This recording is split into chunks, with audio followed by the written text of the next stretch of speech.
নমস্কাৰ আজিৰ এই ভিডিঅ'টো কেৱল কৰ্কট ৰাশিৰ জাতক জাতিকাসকলৰ বাবে প্ৰস্তুত কৰা হৈছে এই কৰ্কট ৰাশিৰ 2025 জীৱনৰ বিভিন্ন দিশসমূহ যেনে কেৰিয়াৰ আৰ্থিক প্ৰেম বিবাহ ব্যৱসায় স্বাস্থ্য বাণিজ্য আদিৰ বিষয়ে বিস্তাৰপূৰ্বক তথ্য প্ৰাপ্ত কৰিব পাৰিব প্ৰিয় বন্ধুসকল আপোনালোকক জনাব বিচাৰিছো যে এই ৰাশিফল সম্পূৰ্ণৰূপে বৈদিক জ্যোতিষশাস্ত্ৰৰ ওপৰত আধাৰিত আহক আমি এতিয়া পলম নকৰি আগবাঢ়ি যাওঁ আৰু কৰ্কট ৰাশিৰ জাতকসকলৰ বাবে বাৰ্ষিক ৰাশিফলে কি ভৱিষ্যতবাণী কৰিছে আৰু এই জাতকসকলৰ কেনে ধৰণৰ পৰিৱৰ্তন সন্মুখীন হ'ব সেই সম্পৰ্কে অৱগত হওঁ কৰ্কট ৰাশিৰ বাৰ্ষিক ৰাশিফল সকলোবোৰ প্ৰশ্নৰ উত্তৰ আপুনি আজিৰ এই ভিডিঅ'টোৰ যোগেৰে লাভ কৰিব পাৰিব প্ৰিয় বন্ধুসকল সবিশেষ জানিবৰ বাবে ভিডিঅ'টো অলপ স্কিপ নকৰাকৈ শেষলৈ চাই থাকিব নমস্কাৰ মই বাস্তৱনাথ স্বাগতম জনাইছোঁ আপোনালোকক ইউবি মটিভেশ্যন অসমৰ পুনৰ এটি নতুন ভিডিঅ'ৰ মাজলৈ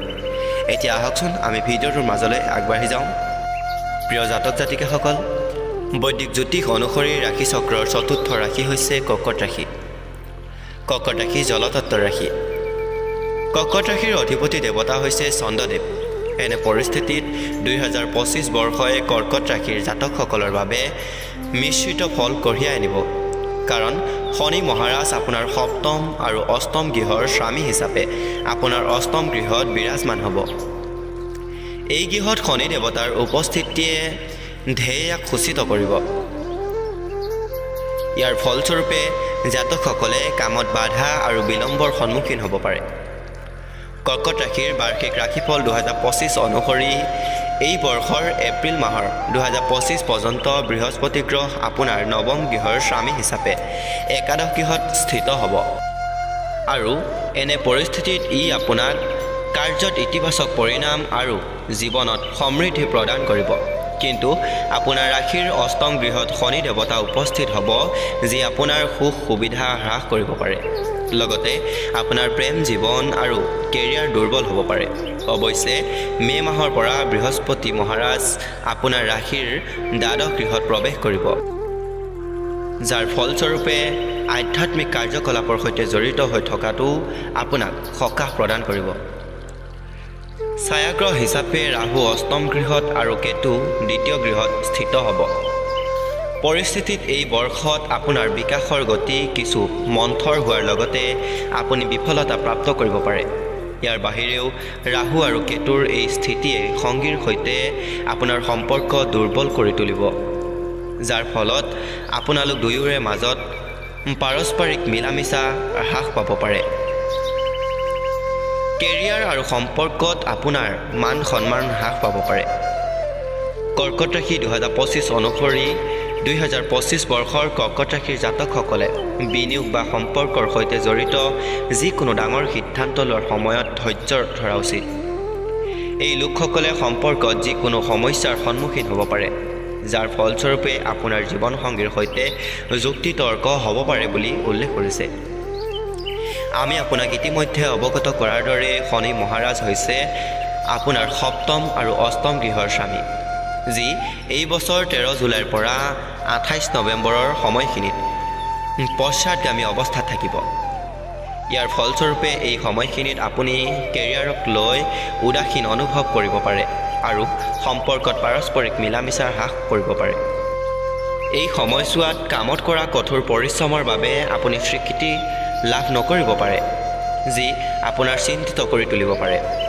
কৰ্কট ৰাশিৰ জাতকসকলৰ বাবে শনি হৈছে সপ্তম গৃহৰ স্বামী সেয়েহে ই জীৱনসংগীৰ সৈতে আপোনাৰ সম্পৰ্কত প্ৰভাৱিত কৰিব লগতে আপুনি তেওঁৰ সৈতে সমস্যাৰ সন্মুখীন হ'ব পাৰে এই সময়ছোৱাত সংগীৰ সৈতে সম্পৰ্ক মধুৰ কৰি ৰাখিবৰ বাবে আপুনি ধৈৰ্য ধৰিব লাগিব কাৰণ ই আপোনাৰ সম্পৰ্কৰ বাবে অত্যন্ত আৱশ্যকীয় হ'ব 2025 বৰ্ষৰ এপ্ৰিল পৰ্যন্ত নৱম গৃহত স্থিত বৃহস্পতি দেৱতাৰ স্থিতিক আপোনাৰ বাবে অনুকূল বুলি ক'ব পৰা যায় এনে পৰিস্থিতিত বছৰটোৰ প্ৰথম ভাগ বৃহস্পতি গ্ৰহে শুভ ফল প্ৰদান কৰিব পাৰে কৰ্কট ৰাশিৰ জাতকসকলৰ বাবে 2025 বৰ্ষত কি লুকাই আছে আহক এতিয়া কৰ্কট ৰাশিৰ বাৰ্ষিক ৰাশিফল 2025ৰ মাধ্যমেৰে এই সম্পৰ্কে জানো কৰ্কট ৰাশিৰ জাতকসকলৰ বাবে বাৰ্ষিক ৰাশিফল প্ৰথমতে কেৰিয়াৰৰ বিষয়ে আলোচনা কৰিম কৰ্কট ৰাশিৰ 2025 অনুসৰি বৰ্ষ 2025ত কৰ্কট ৰাশিৰ জাতকসকলৰ কেৰিয়াৰৰ বাবে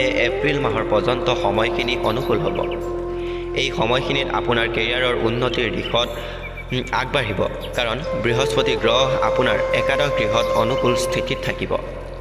কিন্তু কেৰিয়াৰৰ কাৰক গ্ৰহ হিচাপে শনি দেৱতা আপোনাৰ অষ্টম গৃহত স্থিত হ'ব, যি আপোনাৰ চাপ আৰু হেঁচা প্ৰদান কৰিব পাৰে বুলি কৈছে। নতুন বৰ্ষ অৰ্থাৎ 2025 বৰ্ষত কৰ্মক্ষেত্ৰত আপুনি যথেষ্ট পৰিশ্ৰম কৰিব লাগিব বুলি কৈছে, কিন্তু সেই অনুপাতে আপুনি স্বীকৃতি লাভ নকৰিব পাৰে। লগতে আপুনি বিকাশ লাভ কৰাৰ ক্ষেত্ৰতো পিছ পৰি থাকিব পাৰে বুলি কৈছে। যিসকল জাতকৰ নিজা ব্যৱসায় আছে তেওঁলোকৰ লাভ হ্ৰাস হোৱাৰ দেখা যাব পাৰে, অথবা আপুনি আশা কৰাতকৈ কম লাভ প্ৰাপ্ত কৰিব পাৰে।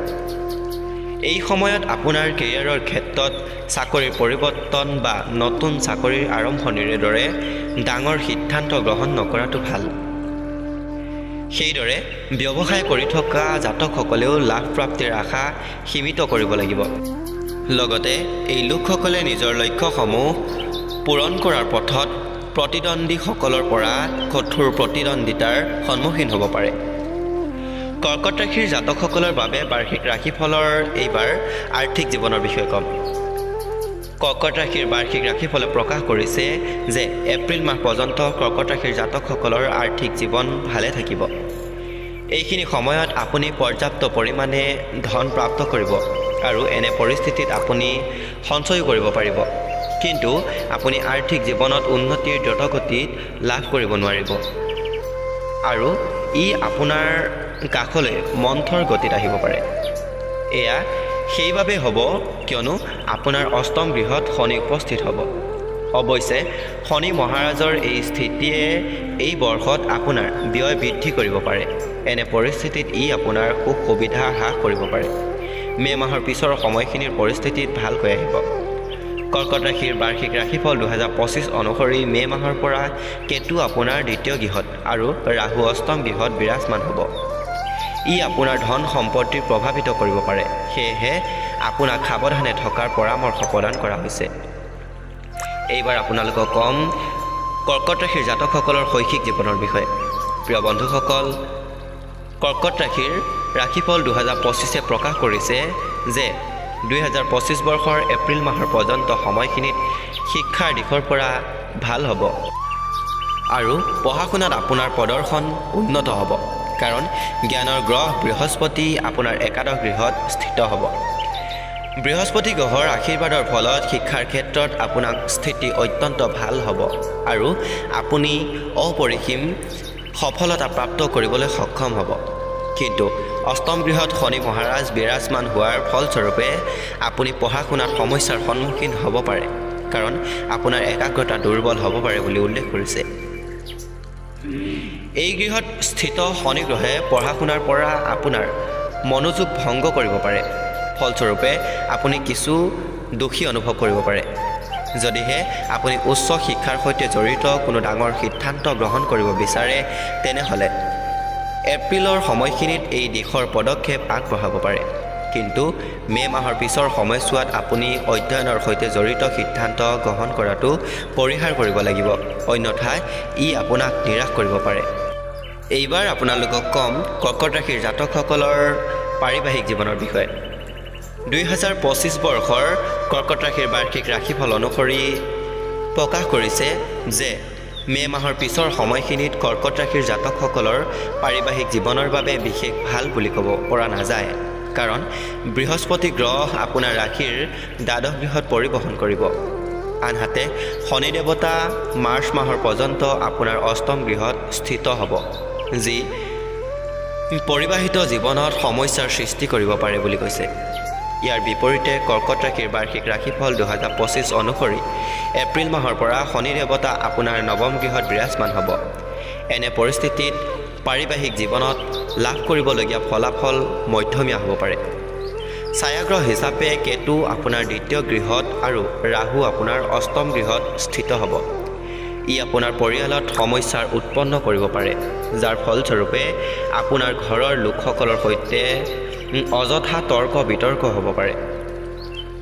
এই জাতকসকলে পৰিয়ালত সুখ শান্তি বজাই ৰাখিবৰ বাবে পাৰস্পৰিক সামঞ্জস্য গঢ়ি তুলিব লাগিব।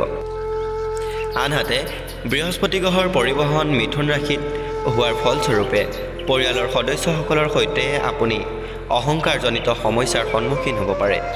মে মাহত পৰিয়ালৰ সদস্যসকলৰ সৈতে কথা পতাৰ সময়ত আপোনাৰ বক্তব্যও অহংকাৰৰ অভাৱ ফুটি উঠিব পাৰে।